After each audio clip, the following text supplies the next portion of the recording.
હરિયાણાના કુરુક્ષેત્રમાં મહાયજ્ઞ ચાલી રહ્યો હતો, જે દરમિયાન બબાલ થઈ હોવાની ઘટના ઘટી, જે બબાલ પથ્થરમારાથી લઈને ફાયરિંગ સુધી પહોંચી હતી, જેમાં 3 લોકો ઇજાગ્રસ્ત થયા છે. ત્યારે શું હતો સમગ્ર મામલો, જાણો આ અહેવાલમાં. હરિયાણાના કુરુક્ષેત્રના કેશવ પાર્કમાં ચાલી રહેલા 1000 કુંડી યજ્ઞ વચ્ચે બબાલ થઈ હતી. તો યજ્ઞ કાર્યક્રમના આયોજક સ્વામી હરિઓમ દાસના અંગત સુરક્ષા કર્મચારીઓ પર 3 લોકોને ગોળી મારવાનો આરોપ લગાવવામાં આવ્યો છે. તો ગોળીથી ઇજાગ્રસ્ત થયેલા 3 લોકોને સારવાર અર્થે હોસ્પિટલમાં દાખલ કરવામાં આવ્યા છે, જેમાંથી એકની હાલત ગંભીર હોવાની માહિતી મળી રહી છે. મહાયજ્ઞમાં હાજરી આપવા આવેલા કેટલાક યુવાનોએ વાસી ખોરાક પીરસવામાં આવતો હોવાની ફરિયાદ કરી હતી, જેના પછી વિવાદ થયો હતો. તો આ ઝઘડા દરમિયાન મહાયજ્ઞના આયોજક હરિઓમ દાસના સુરક્ષા કર્મચારીએ ફાયરિંગ કરી દીધું હતું, જેમાં 3 યુવાનો ઘાયલ થઈ ગયા છે.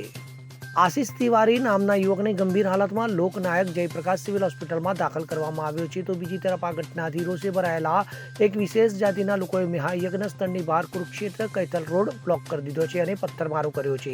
પ્રદર્શનકારીઓની વધતી સંખ્યાને ધ્યાનમાં રાખીને પોલીસે કડકાઈ દાખવી અને જામ ખોલવાનો પ્રયાસ કર્યો. હાલમાં ઘટના સ્થળે ભારે પોલીસ બંદોબસ્ત ગોઠવી દેવામાં આવ્યો છે અને પરિસ્થિતિને કાબૂમાં લઈ લીધી છે. જોકે વાતાવરણ હજુ પણ તંગ છે. પોલીસે લોકોને શાંતિ જાળવવા માટે અપીલ કરી છે અને આ ઘટનાની તપાસ શરૂ કરી દીધી છે. આ મહાયજ્ઞની શરૂઆત 18 માર્ચથી થઈ હતી અને તે 27 માર્ચ સુધી ચાલુ રહેશે. તેના માટે 1008 કુંડી યજ્ઞશાળાઓ બનાવવામાં આવી હતી. તો મહાયજ્ઞમાં દરરોજ 1 લાખ આહુતિ આપવામાં આવી રહી હતી. આ આયોજનનો સૂત્રધાર હરિઓમ દાસ છે, જે યજ્ઞ સમ્રાટના નામથી ઓળખાય છે.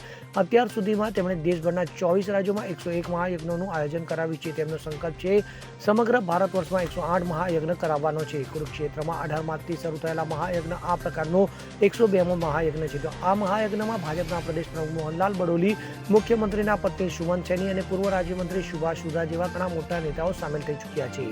ત્યારે આ મહાયજ્ઞમાં રંગમાં ભંગ પાડવાનું કેટલાક અસામાજિક તત્વોએ પ્રયાસ કર્યો, જેને લઈ ભયનું વાતાવરણ ફેલાયું છે. તો પોલીસે પણ શાંતિ સ્થાપવાનો પ્રયાસ હાથ ધરીને કાર્યવાહી શરૂ કરી છે.